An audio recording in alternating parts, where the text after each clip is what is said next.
എന്താ വിശേഷം?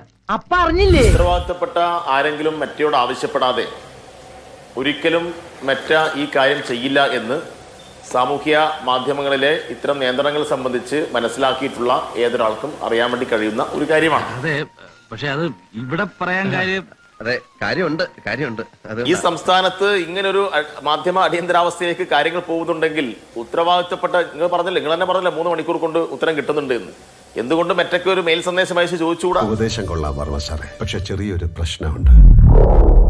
തന്റെ തന്തയല്ല എന്റെ തന്ത. ഉത്തരവാദിത്തപ്പെട്ട ആ നിലയിൽ ആ കാര്യം അന്വേഷിച്ച് കേരളത്തിലെ ജനങ്ങളോട് പറഞ്ഞുകൂടാ? കേരളത്തിന്റെ മുഖ്യമന്ത്രി പറയുന്നത് എങ്ങനെയാണ് ആളുകൾ വിശ്വസിക്കുക? ഓരോ ദിവസവും വന്ന് എത്രമാത്രം കളവാ പറയുന്നത്. ആരുടെയെങ്കിലും ഒക്കെ പുറത്ത് കുതിര കയറാൻ തുടങ്ങുന്ന അസുഖം ഉണ്ടല്ലോ, അത് നിങ്ങൾക്ക് ഈയിടെ വളരെ കൂടുതൽ. ഇക്കാര്യത്തിൽ എനിക്ക് പറയാനുള്ളത്, നിങ്ങൾ ഈ പറഞ്ഞതുപോലെയുള്ള പലരുടെയും ഫോട്ടോയും ഈ ഇങ്ങനെയുള്ള വാർത്താ കണ്ടന്റുകളൊക്കെ നീക്കം ചെയ്ത അനുഭവങ്ങൾ ഒരുപാട് ഉണ്ടായിട്ടുണ്ട്. ഞാൻ പ്രതീക്ഷിച്ചിരിക്കുകയായിരുന്നു. പക്ഷേ ഈ സമീപ ദിവസത്ത് MDMA കച്ചവടവുമായി ബന്ധപ്പെട്ട ഒരു കേസ് ഉയർന്നു വരുന്നു. ആ കേസിലെ പ്രധാനപ്പെട്ട പ്രതികളെല്ലാം മുഖ്യമന്ത്രിയുമായി വളരെ അടുപ്പമുള്ള ആളുകളാണെന്ന് പൊതുസമൂഹത്തിന് ബോധ്യമുണ്ടാവുന്നു. ഈ വിഷയം ഇത്ര സജീവമായി ഇവിടെ ചർച്ച ചെയ്യാൻ തുടങ്ങിയത് ആ പശ്ചാത്തലത്തിൽ നിന്നാണല്ലോ നമ്മൾ മറുപടി പറയുന്നത്. അത് MDMA കേസുമായി ബന്ധപ്പെട്ട് കേരളത്തിന്റെ മുഖ്യമന്ത്രിയും ഇവരും തമ്മിലുള്ള ബന്ധം പുറത്തു വന്നിട്ടുള്ള നിരവധി സംഭവങ്ങൾ, വാർത്തകളൊക്കെ ഉണ്ടായി. ഞാൻ വിശ്വസിക്കണല്ലേ? അത് പ്രക്ഷേപണം ചെയ്ത വാർത്താ കണ്ടന്റുകൾക്കാണ് വിലക്കുണ്ടായിട്ടുള്ളത് സമീപ ദിവസങ്ങളിൽ. ആ കാര്യം പറയുമ്പോൾ നിങ്ങൾ പറയുന്നു മറ്റു സംസ്ഥാനങ്ങളിലും രാജ്യത്തിന്റെ വിവിധ ഇടങ്ങളിലൊക്കെ ഇങ്ങനെയുള്ള സംഭവങ്ങളുണ്ട്. അത് ഗൗരവത്തിൽ ചർച്ച ചെയ്യേണ്ടതാണ്.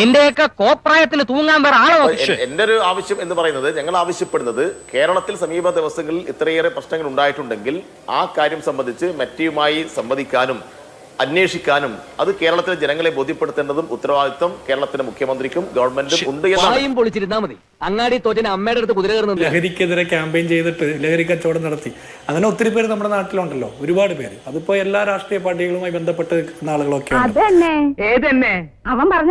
കാശ്മീരിലെ ആസിഫയെ ഒരു ക്ഷേത്രത്തിന്റെ ശ്രീകോവിലിട്ട് പീഡിപ്പിച്ചു കൊന്ന വിഷയത്തിൽ ആസിഫയ്ക്ക് നീതി വേണമെന്ന് പ്രൊഫൈൽ പിക്ചറും ഒക്കെ ഇട്ട ആളുകള് മറ്റൊരു പീഡന കേസിൽ അറസ്റ്റിലാകുന്ന സാഹചര്യം പറയുന്ന മുദ്രാവാക്യത്തോട് യാതൊരു തരത്തിലും ആത്മാർത്ഥതയില്ലാത്ത തട്ടിപ്പുകാരും ക്രിമിനലുകളും നമ്മുടെ നാട്ടിലുണ്ട്. അത് സ്വാഭാവികമായിട്ടും അതിനെല്ലാം ഭിന്നമാണ് കോൺഗ്രസിലെ മുഴുവൻ ആളുകളും, അല്ലെങ്കിൽ കോൺഗ്രസ് പാർട്ടിയുമായി ബന്ധപ്പെട്ടിരിക്കുന്ന ഒരാൾക്കും നാളെ ഒരിക്കലും ഒരു കുറ്റത്തിലും പങ്കുചേരില്ല എന്നൊന്നും പറയാൻ എനിക്ക് അങ്ങനെ ഒരു യാഥാർത്ഥ്യബോധം ഇല്ലാത്ത അഭിപ്രായം പറയാൻ പറ്റില്ല. ഞാൻ പറഞ്ഞതെല്ലാം മഹീന്ദ്രന് മനസ്സിലായല്ലോ അല്ലേ? പക്ഷെ ഞാൻ ഒരു കാര്യം ഉറപ്പ് പറയുന്നു, ഒരു കാരണവശാലും മുഖ്യമന്ത്രി VD സതീശൻ അദ്ദേഹം പ്രതിപക്ഷ നേതാവായിരിക്കുമ്പോഴോ അതിനു മുമ്പോ MLA ആയിരുന്ന സമയത്തോ ഇത്തരത്തിൽ ക്രിമിനൽ പശ്ചാത്തലം ഉണ്ടെന്നുള്ള സൂചന കിട്ടുന്നുണ്ടെങ്കിൽ ഒരു തരത്തിലും തരത്തിലുള്ള ഒരു കണക്ഷൻ ഉണ്ടാകില്ല. മുഖ്യമന്ത്രി VD സതീശൻ അദ്ദേഹത്തെ ഈ ആളെ അങ്ങോട്ട് വിളിച്ചത് ഈ പറഞ്ഞ 2023 എന്ന് പറഞ്ഞു. അതിനു മുമ്പ് വിളിച്ചെങ്കിൽ അതിനു മുമ്പെന്ന് പറയുന്നത് എന്താ തെറ്റുള്ളേ? എന്താ കുഴപ്പമുള്ളേ? അപ്പോൾ വിളിച്ചു എന്ന് സമ്മതിച്ചു, വിളിച്ചത് ഈ സമയത്താണ്. അതിനു മുമ്പ് ചിലപ്പോൾ വന്ന് ഫോട്ടോ എടുത്തിട്ടുണ്ടാവും, പരിചയപ്പെട്ടിട്ടുണ്ടാവും. പക്ഷെ ആ പരിചയത്തിൽ നിന്ന് വിളിക്കാൻ മാത്രമുള്ള ഒരു ബന്ധമായിട്ടൊക്കെ വരുന്നത് സ്ഥിരം കാണുകയും പരിചയപ്പെടുകയൊക്കെ ചെയ്യുമ്പോഴാണ്. അതെ ശരിയാണ്. അപ്പൊ അങ്ങനെ വളർന്നിട്ടുണ്ടെങ്കിൽ അത് അതിന് ശേഷമാണെന്ന് ഞാൻ വിചാരിക്കുന്നു. അതിലൊന്നൊരു അസ്വാഭാവികത കള്ളത്തരം ഉണ്ടെന്ന് ഞാൻ വിചാരിക്കുന്നില്ല. തീർന്നിട്ടില്ല, ബാക്കി വന്നിട്ട് തരുന്നുണ്ട്. VD സതീശന്റെ അറിവോടെയാണ് മാഫിയ ബന്ധം വളർന്നത്. ഇവരങ്ങനെയാണ് 7 ജില്ലയിൽ ബന്ധങ്ങൾ ഉണ്ടാക്കിയത്. 7 ജില്ലയിലെ CCTV പരിശോധിക്കണമെന്നൊക്കെ സനോജ് പറയുമ്പോൾ എനിക്ക് സനോജിനോട് വീണ്ടും റിക്വസ്റ്റ്, താങ്കൾ ഉത്തരവാദിത്തപ്പെട്ട ഒരു MLA ആണ്, അല്ലെങ്കിൽ ഈ ബുദ്ധി ഇല്ലെങ്കിൽ പിന്നെ പറഞ്ഞിട്ടെന്താലേ? താങ്കളുടെ പാർട്ടിയുടെ മുഖ്യമന്ത്രി പിണറായി വിജയൻ ആഭ്യന്തര വകുപ്പ് ഭരിക്കുന്ന കാലത്താണ് എന്തായാലും ഈ പറഞ്ഞ ക്രിമിനലുകൾ ലഹരി മാഫിയ വളർത്തിയതും പ്രവർത്തിച്ചതും 7 ജില്ലയിൽ പ്രവർത്തിച്ചതും. ഔചിത്യം എന്നൊരു സാധനമുണ്ട്, ഒരു മനുഷ്യനായ കുറച്ചൊക്കെ ഔചിത്യം. അന്ന് നിങ്ങൾക്ക് CCTV പരിശോധിക്കാൻ വേണ്ടായില്ലേ? ഓടിക്കുന്ന വണ്ടിയിൽ സീറ്റ് ബെൽറ്റ് ഉണ്ടോ എന്ന് പരിശോധിക്കാൻ വേണ്ടി AI ക്യാമറ വെച്ച് 110 കോടി രൂപ തട്ടിയെടുത്ത ഒരു സർക്കാരിന്റെ കാലത്ത് ക്രിമിനലുകളുടെ MDMA കച്ചവടത്തിന്റെ CCTV പരിശോധിക്കാൻ പറ്റിയില്ലേ? നിങ്ങൾക്ക് മാത്രമല്ല എനിക്ക് നാണക്കേടാ. പറ്റിയില്ലെങ്കിൽ ആ 10 കൊല്ലത്തിന്റെ ഉത്തരവാദിത്വം ഏറ്റെടുത്തിട്ട് വേണം ഈ വളർന്ന ലഹരി മാഫിയെ കുറിച്ചിട്ടുള്ള ആക്ഷേപം പറയാൻ. ഇനി രണ്ടാമത്തെ, ഹൈക്കോടതി ജഡ്ജി അന്വേഷിക്കണമെന്ന് താങ്കൾ പറഞ്ഞു. ഈ വിഷയത്തിൽ എന്താണ് അന്വേഷിക്കേണ്ടത്? ഏത് വിഷയം എന്താണ് അന്വേഷിക്കേണ്ടത്? പ്രതികളെ പോലീസ് അറസ്റ്റ് ചെയ്തു, അവർക്ക് ഒരു തരത്തിലുള്ള നിയമസഹായം കൊടുക്കാതെ പിടിച്ച് അകത്തിട്ടു, അവരവരുടെ വഴിക്ക് പോകും. ഇനി അതിനപ്പുറത്ത് മുഖ്യമന്ത്രിയായിട്ട് ബന്ധമുണ്ടോ? നിങ്ങൾക്ക് എന്താ അന്വേഷിക്കേണ്ടത്?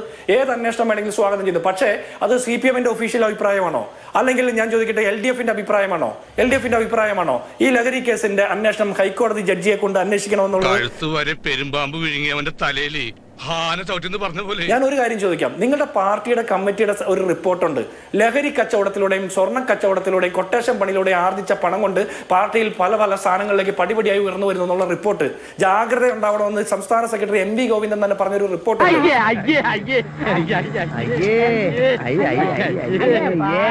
അപ്പൊ ഈ ചുമ്മാ നിന്ന് നമ്മൾ അങ്ങോട്ട് വല്ലാതെ അങ്ങ് പ്രസംഗിക്കുമ്പോൾ ഈ DYFIയുടെ ജില്ലാ പ്രസിഡന്റ് ആയിരുന്ന മനു തോമസ് എന്തുകൊണ്ടാണ് കണ്ണൂർ ജില്ലയിൽ പാർട്ടിയുടെ ഏറ്റവും വലിയ ശക്തി കോട്ടയിൽ നിന്ന് പുറത്തേക്ക് പോയതെന്ന് നിങ്ങൾക്ക് അറിയാമോ?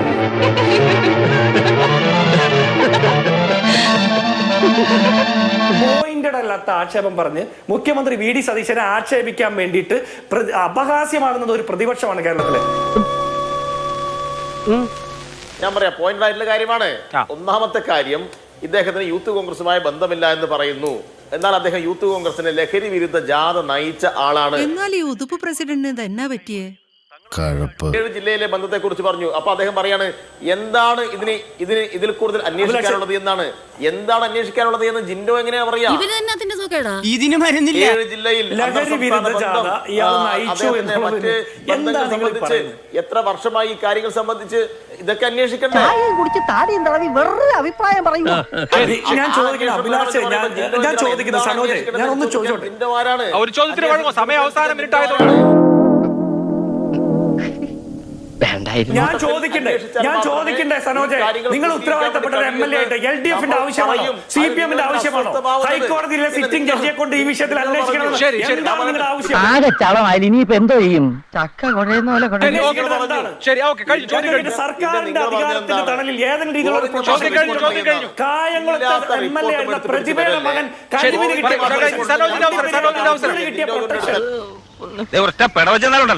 കാണിച്ചേ പോരാ, പിന്നെ എന്താ ഉരുണ്ട് കളിക്കാൻ? സ്വർണ്ണക്കടത്തിൽ തട്ടിപ്പുൾപ്പെട്ട കൈയോടെ പിടിക്കപ്പെട്ടപ്പോ അവർ രക്ഷിക്കാൻ വേണ്ടിയിട്ട് ചാനൽ മുറിയിൽ വന്നിട്ട് അതും ഇതും പറയുകയാണോ? ഒന്ന് നിർത്തണോ തന്റെ ഈ അതൊന്നും അങ്ങനെ അംഗീകരിച്ചു വിടാൻ വേണ്ടി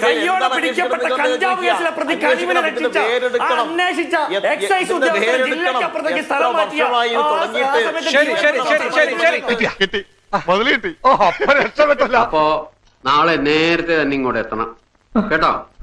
ശരി.